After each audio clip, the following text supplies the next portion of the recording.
little tweet, I think. Testy. Yes, I think I will give it a tweet. 1 second from my own account. Oh, is this? Hang on. Is this? Am I starting the pod? No. We're just testing. We're testing. Okay.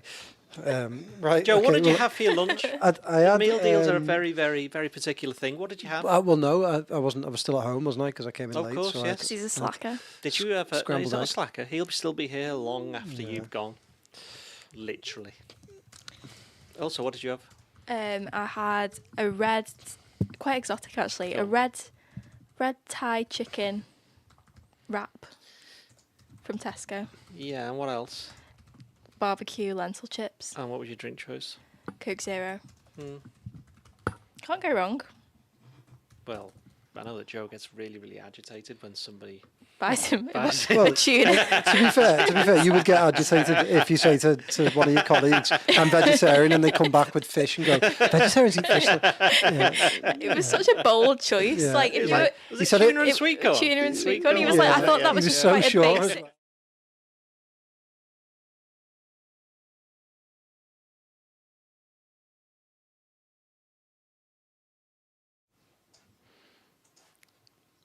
Hello and welcome to the latest Blood Red podcast from the Liverpool Echo. I'm your host, Joe Rimmer, joined today by Ian Doyle. How are we, Ian?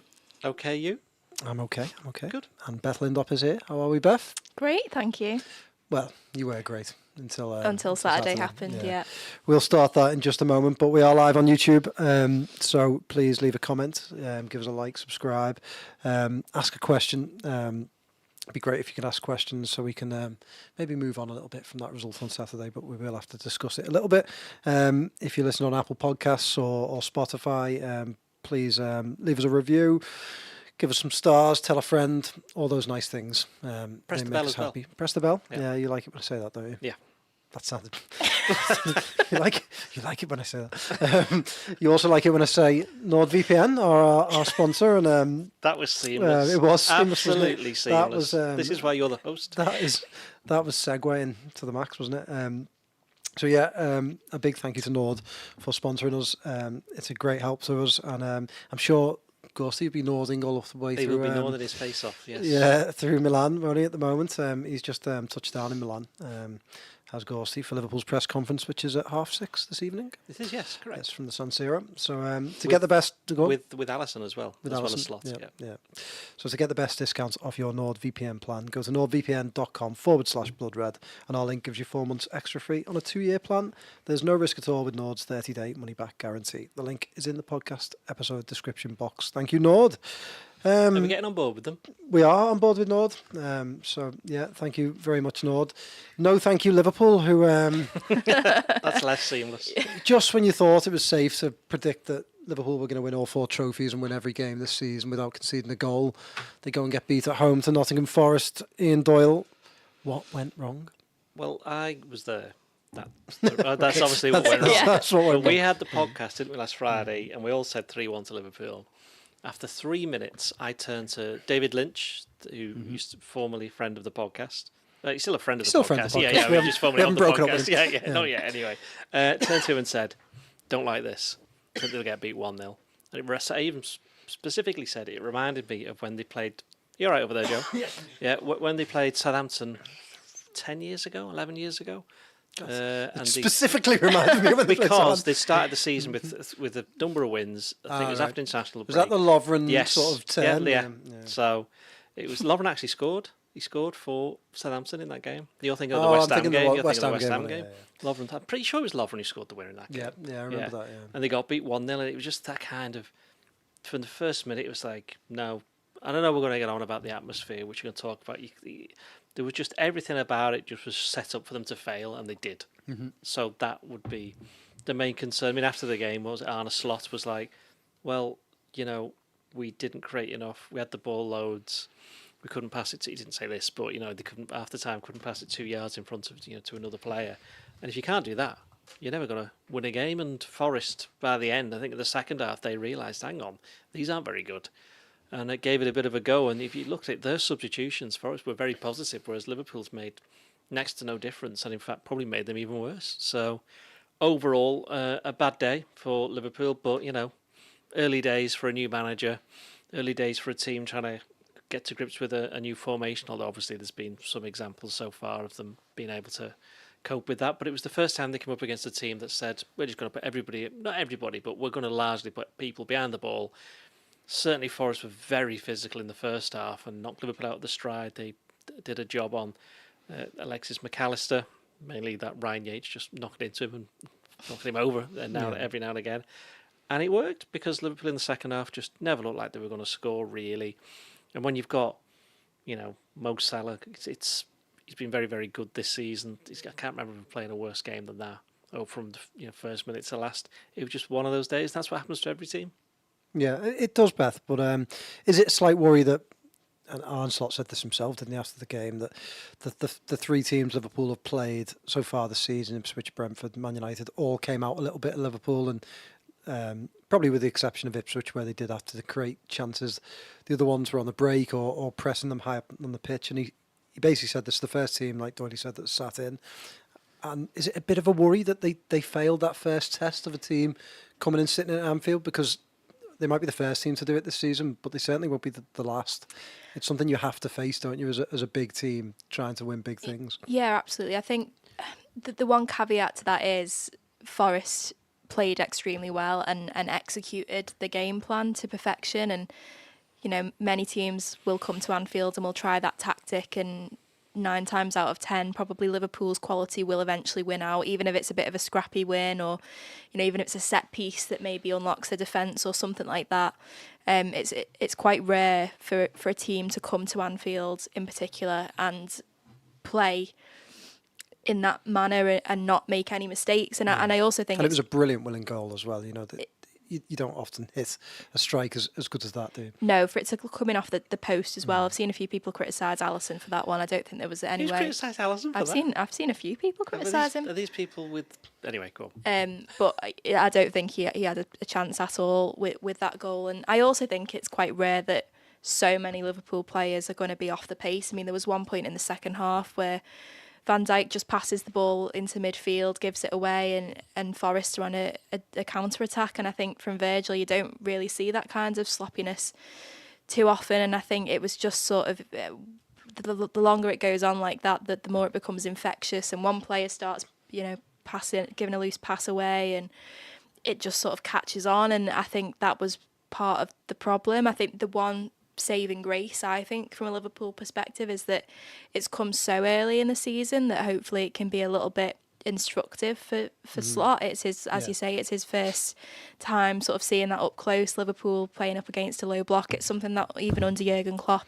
but when Liverpool were at the very best, they struggle with at times. So, hopefully now he's had a chance to see what not to do from a Liverpool perspective. It can maybe, they might be a bit more prepared next time a team comes to Anfield and plays like that. There's a bit of luck that comes into it, isn't there, Dolly? I mean, like Beth says, Forest carried out that game plan really, really well, scored a really good goal. And I suppose certainly in the first half, Diaz hits the post, doesn't he? Albeit from a tight angle, but he hits the post. And they had a couple of half chances, didn't they? I think those types of games, sometimes you just need a little bit of luck early doors. Well, the Diaz chance again came from them pressurised a player into a mistake, although you just thought the ball was going out. Diaz didn't give up on it. There was the Diaz header, which the goalkeeper flapped at, and he made a good save from that almost was McAllister. McAllister did it, wasn't it? Yeah, that was a good save. That was a good move, and that was Liverpool for the last 50 minutes of the first half actually did all right, and so that's why everyone was so disappointed in the second half, where it just didn't happen, and it seemed Forest reacted to them in the last 15 minutes, whereas Liverpool didn't. And going back to the substitutions, that's what I think that was a problem, because they were supposed to come on and bring some energy, and when you've got other players who aren't playing well, they're supposed to offer something different, and they just... I think the problem you're going to get then is that Slot's only made one change, didn't he, to his starting lineup in the first 4 games. So these players, Curtis Jones, slightly different because he obviously has been injured, but the rest of them have hardly seen much football. So in some ways, you couldn't really expect them to come on and do something straight away.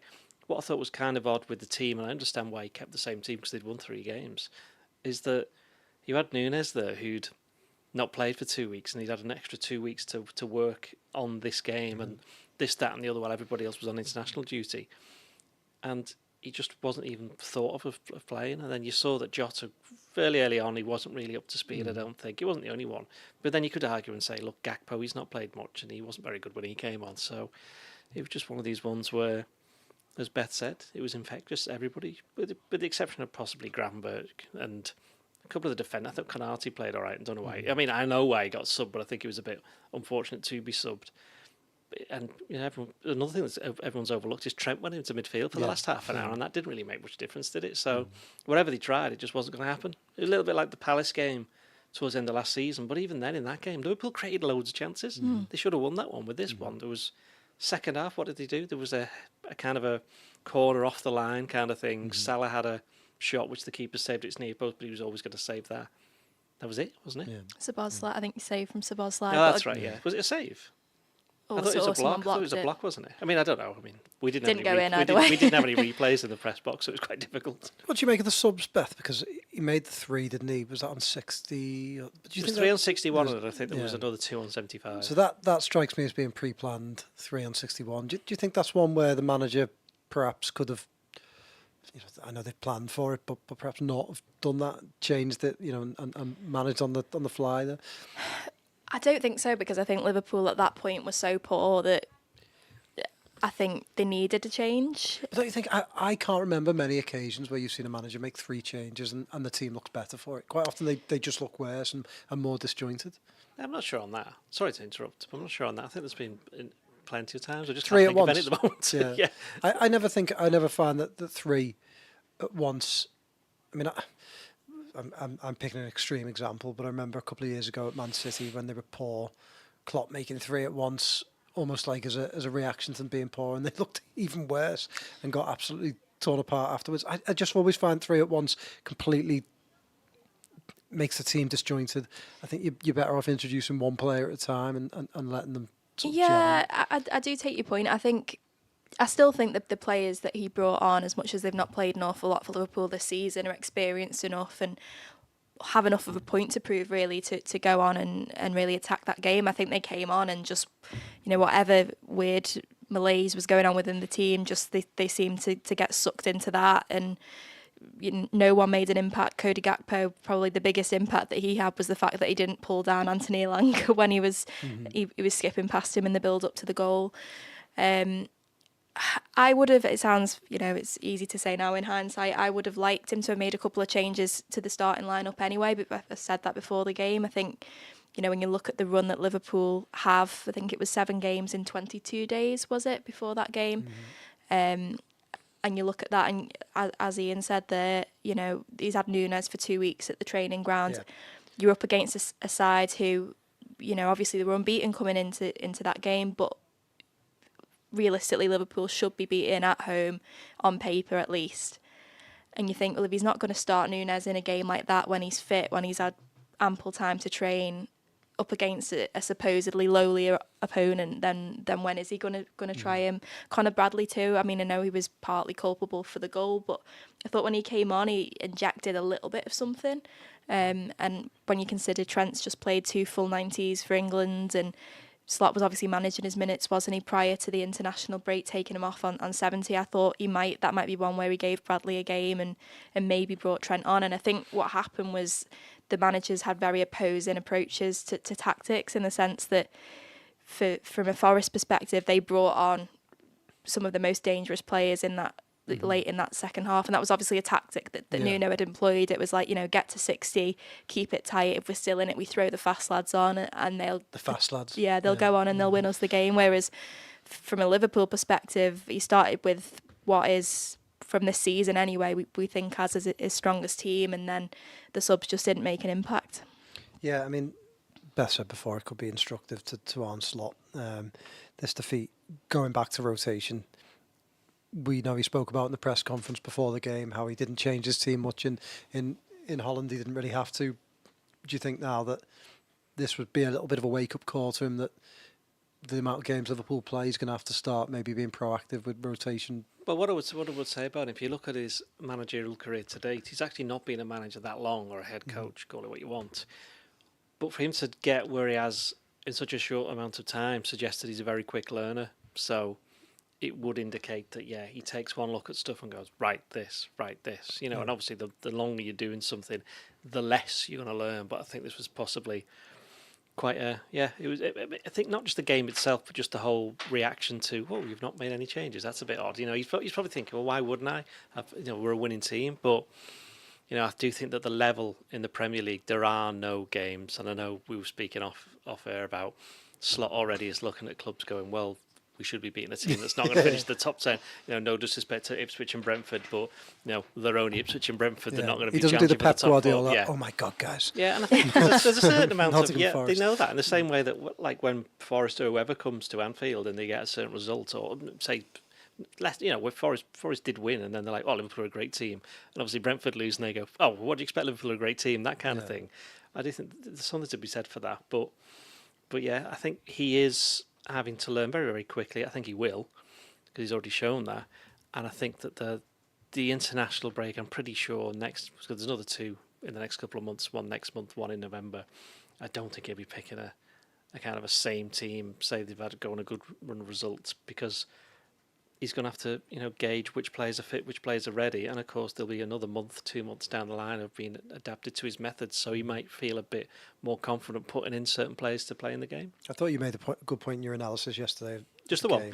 Makes a change. But about how Klopp's sort of more chaos style towards the end of the games, you would sort of see that come to the fore, whereas Slot's patient style, it might take some getting used to. I think with that is that there's a couple of things with that. I always thought, even now I think, Man City are a team I wouldn't fancy to score a last-minute winner.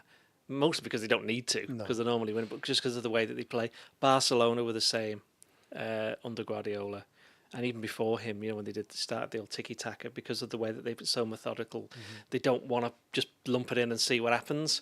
I don't think, you know, Slot made a very good point very early on, or very clear point, that when he was talking about formation, saying I'm a bit disappointed that people think I play this way or that way. Yeah, and I would imagine that if push comes to shove, he'll happy just get it in the box and let's do this. I just think it was one of those games where all of the things came together, and I think he's also discovered that the Premier League is actually quite tough. Yeah, Nottingham Forest. You know, I know we've got some Everton fans close by who were bemoaning that Liverpool had lost against Nottingham Forest because they regard Nottingham Forest as their rivals to avoid relegation, whereas Forest are unbeaten this season. You know, and as you mentioned before, they're actually fairly decent, got some decent players, but you're still not expecting them to finish in the top 10. No. But I'm pretty sure if you dump Nottingham Forest into, I don't know, the Dutch league, for example, they might do pretty well. Yeah, I mean, it's funny with Forest because they had such a high turnover of players like 2 years ago, and they haven't really had that in the last 18 months. But when they first arrived, they did. It's kind of almost gone unnoticed. They've built a fairly decent team, and Nuno, I mean, he's a dour man. Well, it's weird. It's the first time I've ever. I mean, to be fair, it's probably Liverpool lost to Wolves 3-0, didn't they, the other year? And he was still in a grump then. Yeah, but he was proper made up. This is the first time I've seen him not be absolute the miserablest. But I just feel like he is the type of manager that can do a job on you, and he's that's the sort of football that he's quite good at. Defensive, low block, good attacking sort of wingers, and I think they've sort of built a very decent team. Who's the Brazilian centre back that Liverpool will link with a lot in the summer? Is it Murillo? Murillo, yeah, he's a good player. Good player. So yeah, I mean, I don't necessarily think they're a bad side, but I do think it'd be interesting the next time. I don't know whether Bournemouth are that type of opponent, but the next time Liverpool do come up against this type of opponent at Anfield. Well, again, because it's very early in the season, it'll be interesting to see how Forest do against other good teams. Yeah.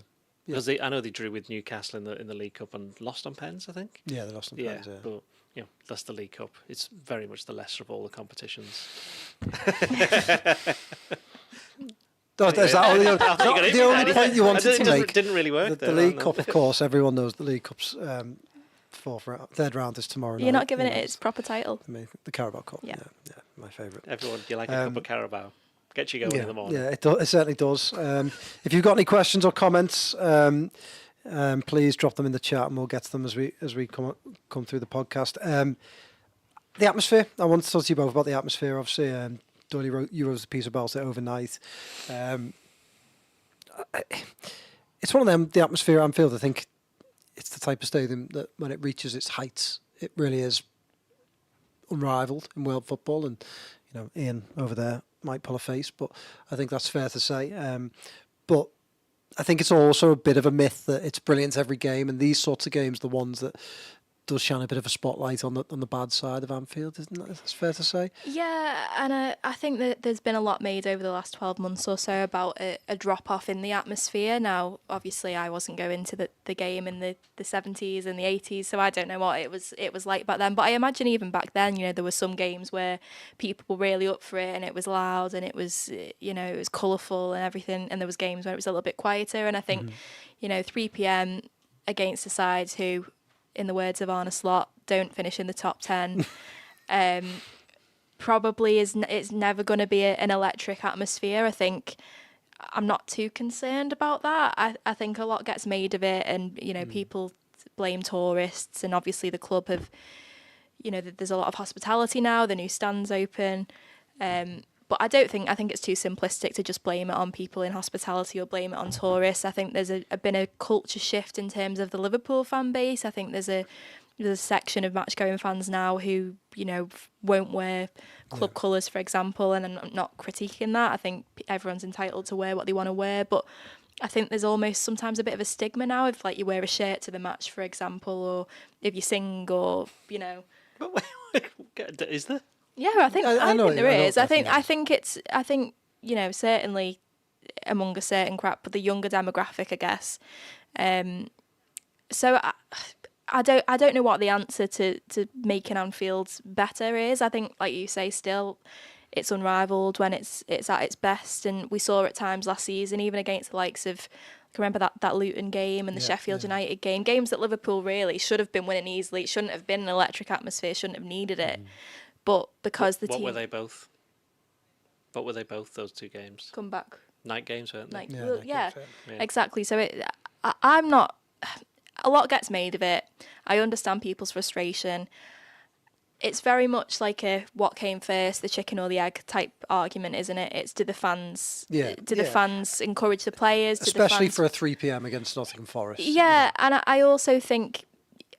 I think there definitely was this sort of slight agitation from pretty early on Saturday, and I think that probably didn't help the players. But equally, in the second half, there were times there was just no urgency whatsoever, and I don't think that's necessarily on the fans. I think, maybe it is the way that the head coach wants them to play, but there was a lot of passing around the back, a lot of very, very slow passes and aimless passes, and I just think it's one of them. I don't think it's needs this big. I don't know. I think I see what you're trying. I mean, I think there's this myth about Anfield that obviously that is sort of brought on by those brilliant nights, but no club is going to have. Yeah, I think the atmosphere gets 19 brilliant games. Yeah, I think the atmosphere gets scrutinised more than most other clubs because of how good it can be and because of the reputation. Can we talk about Manchester City corruption now? Because Manchester City have corrupted everybody going to the game. Because what segue? why? Because everybody knows now if you lose one game, that's yes, it. Of course, yeah. And I think that kind of feeds into the way that the fans. You like where that was going, yeah. Where the fans, a lot of the fans feel. I would say more the younger ones than the older ones, but then the older ones probably, such as me, probably don't even realise it. That you think, oh well, that's it done for this year. I know fans who've gone like, oh well, they've got no chance this year now because we lost at home to Nottingham Forest. We're already 3 points behind Man City after 4 games, which is ridiculous. That's what Man City have done though. But with the points holds that they've consistently got every single year. Look at the time that Liverpool won it. They ended up getting nearly 100 points, and they had to go all the way through to whenever it was, end of February, without they drawn 2 games or 1 game or something stupid like that. And even then, fans were going like, "Oh, we're only 23 points ahead," and it's like, it's like, well, that's what they've done. Remember the United game when Salah scored and to go like 23 points ahead, and there was like, we've done it, not after 10 points ahead or 12. But that 15. shows you how Manchester City's excellence. That is definitely an area where City have guilty of corruption, even if they didn't really mean to do it. But that being said, a lot of the games that City have lost, or games where they've dropped points over the last few years, they lost at home to Brentford and away to Brentford, I think, didn't they? They lost at home to Palace. 3-2, They've lost to Wolves away from home. So I think that's quite. I think a lot of teams in that bracket with Liverpool do tend to drop silly points against those teams. Arsenal did it last season, didn't they? They lost to they had that spell where they lost back-to-back games, Fulham. did they? West Yeah. Ham and West Ham, Fulham. yeah. So it's, very rarely is it against the teams that you expect them to drop points to. And I also think if you'd have said, 4 games in, Liverpool, one of those games is away at Old Trafford, Liverpool have got 9 points, you'd have been a bit frustrated thinking, oh, they've dropped points at Old Trafford, but you wouldn't be having a meltdown, would you? In the way that some fans absolutely have. not. No. So I think, going back to my point, I do think that that's where recently the atmosphere has changed, because any kind of setback is like, oh no, this is the end. Yeah. Whereas in the old days, that was different. But also, I wasn't going to the games in the 70s. I'm not that old, but I did go in the 80s. Then most of the games weren't particularly great for atmosphere, and a lot of the time, I also think another thing that's happened, the way that things have changed, and this is a good thing, is that the stadiums are miles better than they used to be. But what that also does, obviously, is make things more comfortable. And know the way human beings are. If you're in a slightly agitated state, you are going to react more quickly or more readily than if you sat down. This is quite nice. And I think there is a certain element of supporters who turn up and go, right, entertain me. Yeah. Whereas the very best games, and I mean, the players get paid an awful lot of money, and the fans are paying an awful lot of money to go and watch them. So, but to be part of it, be part of it. I'm not saying they should be every single time, but you get more out of it if you're doing that. And maybe there's going to be some games where the players and the team doesn't play particularly well, and the crowd, to be fair, the Cop in the second half for a bit tried to get behind them when they got a few corners, they had the header off or whatever it was off the line. So there was a little bit of that, but. Yeah, I think it's not just Anfield. It's ever go to Old Trafford. Yeah, Old Trafford is just, and our Everton supporting chum over here will know that I covered Everton for years, and not that bit, but he'll know that when Everton gets going, it's normally because something's gone massively wrong. Someone's been wronged. There's been a wrong decision or a perceived wrong decision, or something odd's happened. Different crowds react to different things, and I think Liverpool's, they should. I was surprised that the team didn't react as much to going behind as the supporters, because ultimately supporters never scored a goal. Yeah, I mean, look at the Emirates. The Emirates, they've made a concerted effort, haven't they, to try and improve. Well, the that's atmosphere. been a massive. I remember I went about 3 or Mm-hmm. 4 years ago and even said, I think Liverpool won actually. I think it was in the League Cup in the semi-final, so about 2 years ago, and it's like, wow, this is actually like a proper football stadium. Yeah. And it took them 16 years to that point to do it, but again. It just goes to show something that I can't explain at the moment. It's a difficult thing, isn't it? Modern football, as a huge club, they're trying to satisfy lots of different demographics, lots of different types of fan. Like you say, some of the younger fans make it accessible for them. Some of the older people, like my dad, sat in the same seat for absolute years, isn't going to turn up and sing and roar them on. It's just Get the pyro out. He's going to sit down and watch the match like he always does. And then there are tourists who come along and they should be welcomed and encouraged, and when you throw them all in the same pot, David Brent there, when you throw them, it sometimes doesn't. Is it a contemplation pot? Yeah, a melting pot. When you throw them all in the same pot, it doesn't always result in the best atmosphere, but sometimes it flips on its head and it does. So I just think Saturday was one of those things. We wouldn't even be having this discussion about atmosphere if they'd won the game 1-0. It would have just been like bit of a rubbish game, but they Fulham won. at home last season. Not a game you would have thought would be a great atmosphere. It ended up being one of the great days at Liverpool last season because of the way the game went. And that was partly through Liverpool not playing well and then ultimately not getting away with it, but getting the job done because them and the crowd both worked together. Yeah. I think as well, like if Liverpool would have equalised in the when did Forest score? Like the 72, sorry. If Liverpool had equalised in the 78th minute, I think the atmosphere that Yeah, last 10-15 minutes would have. But I just think the fans didn't have anything to feed off, and there was just this weird pervasive sense of like nothing is going to happen here, and I don't think that helped. We've all been to them. Like you said, from third minute or whatever. We've all been to those types of games where you go, it's going to be one of those days, isn't it? And everyone gets that feeling, and it almost like telepathically goes around the crowd, That's what where it the results tourists, in. I feel a little bit, as you call them tourists, I don't call them tourists, they're all just people turning up for a football game. Some are able to go. It wasn't my games words, more that's often, what like- people, that is one criticism. But the ones to who see. go more often, they recognise that, and the ones who don't go there often don't, and they were probably thinking, what's going on here? Why is it like this? But the people who've been there a while and know what's, they can see it, as you just mentioned. Not everybody can do that, but they probably noticed it and went, this is a bit strange. Like, he was there. Jack White was there, wasn't he? Don't think he's going to be rushing back. Yeah. Kevin Jonas as well, was it? I don't know. I think we're showing our respective ages there. Is he one of the Jonas brothers? He is, yeah. Which one? The answer's Kevin. I couldn't tell you what do the Jonas brothers. Just a quick. I know that Lee Jonas plays for do they Liverpool's sing? academy Do they team, sing but it's not songs, or related to them. They're not really together like anymore. Disney? Well, they were very much Disney kids, and then there you go. Are they then country, then country were singers? bands. No. Yeah. Now they've got respective solo careers. No. Fair enough. What are the others Yeah. called? Nick and Joe. I knew Nick. Nick Nick, and I've heard Joe, it. yeah, Yeah, yeah, but yeah. he's What's Might the- have is been he the, Nick. So Or was what? it Kevin? What I was the don't one? know. Kevin. I think it was Kevin, although it could have have been. you made this Nick. person up? Yeah, No, I you don't can even know. Google it after the match. After the match.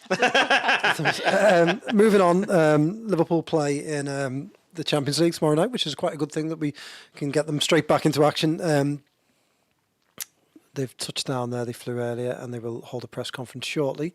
Ian, do you foresee quite a few changes for this game? I'd hope so. I mean, I went down to watch the open training earlier today, and what I thought was quite interesting is that there was none of the youngsters were involved in the first team training session. They were all on the other side of the AXA, because obviously there's another 19s game against AC Milan tomorrow as well, because the youth league's back. So they were all there. So there was no Trey and Yoni. There was no one like that. It was just all the first teamers, with the exception of Harvey Elliott. Everybody was there because they're all fit. And so, I don't see why there shouldn't be some changes. Well, why wouldn't you? If you're going to keep if he's going to keep a winning team, he obviously wants to change a losing one. And you saw that some of the players were a bit tired. You know, people are yawning in the background, that kind of thing. Yeah. But he doesn't yawn when they record Royal Blue, Yeah, does exactly. he? He gets really angry about it all. Yeah, Yeah. Are we keeping you up? Oh, anyway, Yeah, I might put out a statement. strongly worded letter to the FA. There will be some changes. We can get onto them in a minute when we pick our team, but it would be remiss of Arne Slot not to do that, because he's got a squad. He's made a big thing of saying I've got 2 players for every position. Well, obviously with the exception of now the number 10, which will be interesting to see what he does with that longer term. So why not use them? I feel like it's quite a good game for Liverpool, because obviously it's a huge name, but it feels quite winnable as well. Yeah, definitely. I think, they're not the force that they once were. They obviously had a really big win at the weekend. I think they won 4-0. So they'll be full of confidence coming into this, but I think that was the first win of the season. So, they definitely can be got at. And I think the fact that they're at home, obviously the San Siro is a difficult place to go. But in terms of the way that they will set up to play, they won't be putting 10 men behind the ball. Their fans will be wanting them to play exciting, entertaining football, and they've got some good players who can very Half much. Chelsea's team from about 5 years ago. Loftus-Cheek, Pulisic is there as well, isn't he? Tammy Abraham. Yeah. Alvaro Morata is there as well, isn't he? Yeah, that's yeah, another one, another yeah. Chelsea. Paulo Ferreira. Not really. He just seemed to be at Chelsea forever. Is that Thiago, the midfielder that handballed it? Anyway, any more just naming random references? Chelsea players. John Terry. No, so Carlo Cudicini. John Bumstead. Carlo Cudicini. Go on, continue. I've completely Jesper lost Gronka. my train of thought. But I think I think the worst possible game that Liverpool could have next would be against a team away from home who are going to, or even a team at Anfield who are just going to sit back and sit behind the ball and try and emulate what Forest did. I think the fact that they're going away is against a team with so much European pedigree. It's the first one of this newly revamped league stage. It's no longer the group stage, is it? It's the Champions League. Champions League. I think it'll all be quite exciting. Yeah, I think this Champions League can be quite good for this, because you can go away and try and take the scalp of a big side like Milan that aren't quite the same side as they were, but for confidence levels and for just the rest of everyone else, it looks really good, doesn't it? So What I think's going to be quite interesting is that AC Milan, because Pulisic got interviewed after, whenever it was, I just read it this week, and he was saying, thank goodness we're not playing them at Anfield, and they won't. They're not going to play them at Anfield, true, yeah. and I think this is a very early indication of AC Milan will just go, well, we don't have an away leg, we don't have to worry about going there. We're just going to go for this because we're not going to get any comeback over, regardless of what happens. So I do think it's a very dangerous game for Liverpool. By the same token, it is a league, so I think it might be more open than we've kind of used to. I must admit, I'm fascinated by this Champions League stage. I think it could end up being quite entertaining, even though change sometimes like this feels bad, doesn't it? Because it always feels like they're messing around with these competitions. But I look at it and think it's a chance to play more teams, as you say, in different places. I did feel like the old Champions League format of playing home and away in 3 teams felt a bit repetitive, especially if the group you got wasn't that great. Did it feel a bit repetitive? It did feel a bit repetitive. Felt a bit repetitive, yeah. And especially, do you remember that? I think I don't know how many years this went on for, but the Champions League, when it had 2 groups.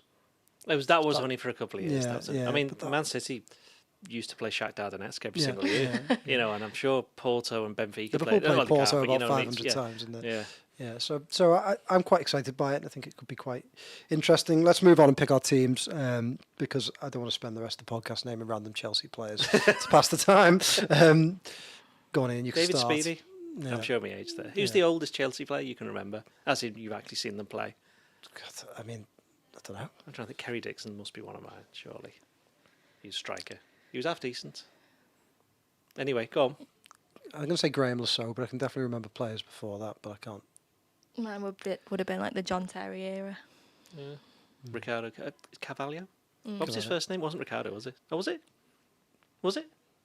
Was it I don't know. William? I don't know what. But No. Let's stop naming random Chelsea players. It doesn't make for a great podcast experience, does it? Pick our team. Alisson in goal. Is he? Yes, and obviously last year he didn't play very often in Europe because the Europa League was Kelleher's competition. But yeah, it's going to be Alisson. Would you like to name the defence? Oh, still but they're going to have to change something as far as I'm concerned. I think Robertson looked a bit tired. I'd play Tsimikas at left back. Are you playing Trent for Bradley? I don't know. Don't want to make too many changes, do you? I think you want to make a handful. Yeah, I do think that. Well, Bradley played the last time we were at the San Siro and he came on at the end. I'd stick with Trent and I'd stick with Kanati and I'd stick with Van Dijk. Yeah. Yeah, I'd make that change. I think the only thing is, I feel like the fan base's collective confidence in Tsimikas seems to have eroded a little bit lately, judging by social media, which I know you should never do. But yeah, I think Robbo did look a little bit laggy, and also kept doing these mad runs into centre forward yeah, position, but then no one was picking him up, so it almost looked like he'd done that of his own volition. He was just wanting to score a goal. But yeah, I'm going to agree with Doyley. Actually, I'll go Tsimikas in and the rest as we were. Yeah, clean sweep. I think you want to change one of the full-backs. And probably Robertson is more in need of a rest, even though I know Trent's played a lot of football. I'd probably give Bradley a start on next weekend. Yeah, same. Midfield, go on, Beth, you take it away with the midfield. I think Gravenberch is the only one who covered himself in any glory, really, against Forest, so he stays in. McAllister, I think, out of necessity, stays in. And then the only sort of attacking option that you've got as an alternative to Dominic Szoboszlai, who had probably one of his poorest games in a Liverpool shirt, I would After say. we bigged him up in this podcast on the Friday. Yeah.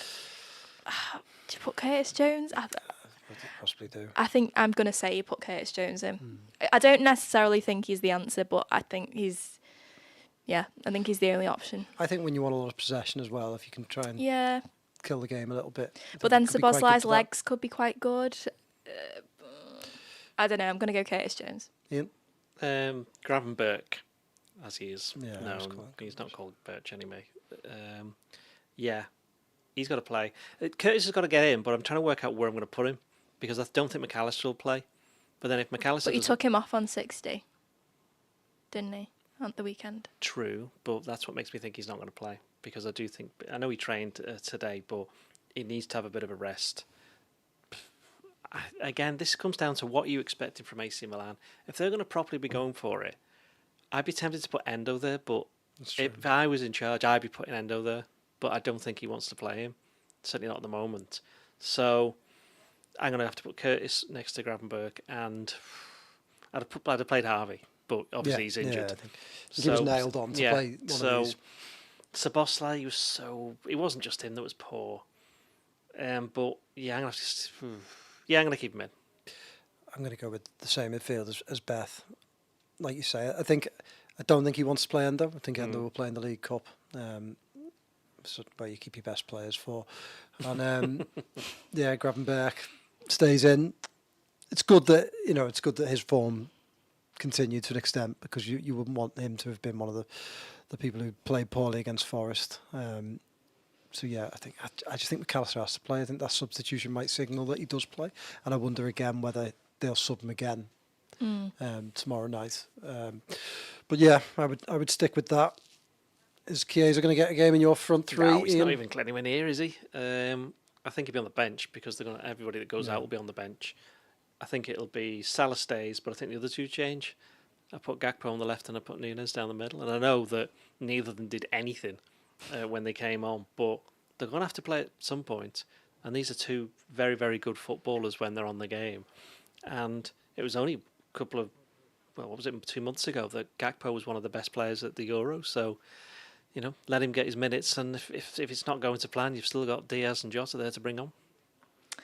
Yeah, I definitely would have Nunes in place of Jota. I'd like to see Gakpo given a game. I sort of don't think he will. I think, again, the fact that you brought Diaz off on 60 to me maybe signifies that he's going to stick with him. I actually wouldn't be surprised, and I don't think he should do this, but I wouldn't be surprised if he doesn't make a change, because I almost think the majority of the team was so bad, it's almost like, will he just go, you know what, go out, give it another go, redeem yourself, prove that you played well in 3 games. Show that it was just a blip. But I also don't think, certainly in the midfield, he's not got an awful lot of options. So, yeah. But if I was picking the team, I'd have Gakpo and Nunes in with Salah. That's interesting that you say that he hasn't got any options in midfield when there are 8 midfielders and there's only 1 injured. Who were the 8 midfielders? Well, you got the 3 played. Yeah. Then you got Endo, who we know he won't play. You've got Curtis Jones, who's just coming back from injury. Elliot, we know, is injured. Tyler Morton. So there's he's not played at all. It's just his setup, though, isn't it? Yeah. His setup, because it's slightly different, and because Endo is not really an option for him in the way that he was for Klopp. Yeah. That Well, then changes we're it, doesn't only it? kind of assuming that at the moment, of going off what we've seen so far. Yeah. I mean, you could say if they're playing a number 10, you could play Gakpo there. Yeah, it just sort of feels like all of a sudden, and I didn't even really feel like over the summer we needed another number 8 or another attacking kind of midfielder, but because Harvey is so good at being able to be quite versatile, I just sort of think he almost covers a couple of positions. So when he's out, you do really feel the blow, and you sort of think, who have you got to come in and be that sort of creative force? It makes me fascinated to think that if they'd have signed Zubimendi, how they would have set up in midfield. Yeah. Would he have played? Did he identify him to play alongside? McAllister a bit further up, probably. Would Gravenberch, that's what I mean. Not playing Szoboszlai. Would Gravenberch Yeah. where would Gravenberch have played? Would this Gravenberch experiment Have have still happened with a Zubimendi alongside him? Because they're quite different, aren't they? And that probably would have complemented each other. Does he push? It would have been fascinating to see, and I wonder whether Liverpool will move again in that position. But then, it's then you're down to look at the players who left, Bobby Clark, Basetic, or either of those two. Would they have been playing tomorrow? Probably not. No, probably not. Up front, I can't. Like you, I almost suspect he might play Salah, Diaz, and then bring in Nunes for Jota. And like you say, I think bringing Diaz off on 60 might signal that. Also, Diaz has probably been up there as one of Liverpool's best players, if not their best player this season. And I think going away to San Siro, he could cause them problems. And especially if you want to try and press them high, win the ball back high, you might feel like Diaz has got the right profile for that. So I don't know. That's what I'd go with. I'd keep Diaz in. I'd want him to play tomorrow. And then maybe you could start with Gakpo against Bournemouth on Saturday and make that change there. I think who you don't change in this one, then have to change for the weekend. So, give us a prediction, Beth. We'll start with you. 2-1 Liverpool. That's a nice positive prediction. Liverpool won't win. Ian Doyle has returned. Bitter and jaded. Yeah. I think you could take a draw now. It took 3 minutes of Forrest to return Ian Doyle back to his factory sentence. Why don't you think they'll win? Because I think Liverpool was so bad against Nottingham Forest that while they will improve, they're not quite at the level that they should be. You can't just get over that. It's like the Titans. You can't get over that in 3 or 4 days. But then, and also, I think AC Milan, it's a big game for them. I know, which we haven't mentioned, is they've got Inter on, I think it's Sunday. That's an even bigger game for them. But they won't want to go into that game on the back of a bad result, no matter how much they're talking up the importance of the Inter game. And it's, as I said before, it's kind of not a free hit, but it's because they don't have to go to Anfield. I do think it'll have an impact on the way that they play. Funny enough, though, I think that makes Liverpool more likely to win. Yeah. Because I think that them going at Liverpool will give Liverpool a better chance. In the way that United went at Liverpool and Liverpool managed to pick them apart. I kind of feel. What was your prediction? It was Draw. 1-1. 1-1. 1-1. To be fair, I could see a 1-1. I think I think they will have a real go. I could see Liverpool falling behind. But I could see Pulisic always Liverpool- has a good game against Liverpool as well. I could see Liverpool picking them off though, and In fact, I'm going to go 2-1. It's not pronounced Pulisic. It's Pulisic, it's isn't it? Pulisic or something like that. Yeah, I can't. I remember I heard it recently, and I was like, oh, Pronunciation we've been police saying here. it wrong all the way through. Yeah. I'm going to go with 2-1 Liverpool because I just fancy. I think they will go at Liverpool. I think they'll start well, Milan, and then I wonder whether Liverpool could settle and start picking them off. So, I think putting Saturday down as a bit of a blip against a certain type of opponent and Liverpool to get back into it. And then we will return on Friday to hopefully look back on a victory. Are we not doing a person of the week? Nord person of the week. We should do Nord person of the week. Thank you for reminding me. Who are we picking? It's difficult. It's a difficult pick now, isn't it? Because of that result. Look like you've got something in Michael mind. Oliver for blowing the full-time whistle. I got an email, which you saw, didn't you? I got an email off somebody a Forest fan who complained about me picking on the clod hopping lump that was Ryan Yates. Yeah. So, in recompense, I'd like to give it to him. The Could Nottingham Ryan Forest, Yates? Nottingham Forest captain. Can we give it to a Nottingham Ryan Forest Yates. player? Well, go on. Who do you want to- Aina? Ola Aina? Is that how you pronounce it? The Do you mean the fullback? fullback? Aina? Yeah. Aina? Probably. Just butchered the pronunciation. yeah. I thought he was fantastic. So Although I'm nominating yeah, him. Yeah. We could give it to the Forest fans who organise that banner every year.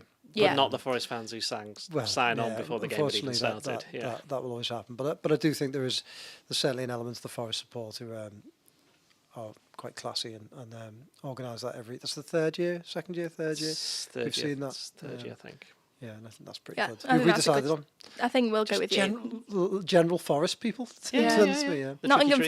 Forest as Yeah, the tricky trees.